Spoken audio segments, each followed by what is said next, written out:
ఒకటి బోడముండ హైడ్రాని తెచ్చిపెట్టింది.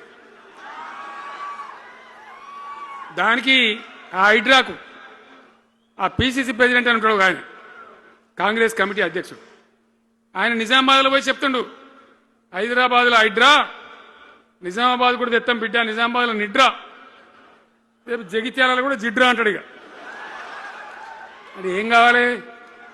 మొత్తం పేదల కొంపలన్నీ కూల్చుడేనా? కేసీఆర్ రాజ్యానికి వచ్చినప్పుడు 3.5 లక్షల మందికి పేదలు ఎక్కడ ఉన్నారో అక్కడనే పట్టాలు ఇచ్చినాం.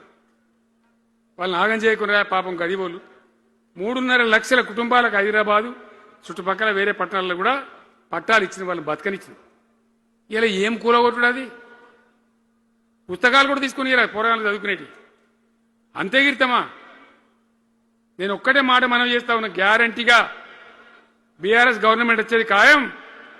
మొట్టమొదటి రోజులనే ఈ హైడ్రాంటోని ఎత్తి అవతల వరేస్తామని చెప్పి నేను మనం చేస్తా ఉన్నా. తీసేయన్నా దాన్ని, హైడ్రాన్ తీసేయనన్నా? పక్క మాటనా?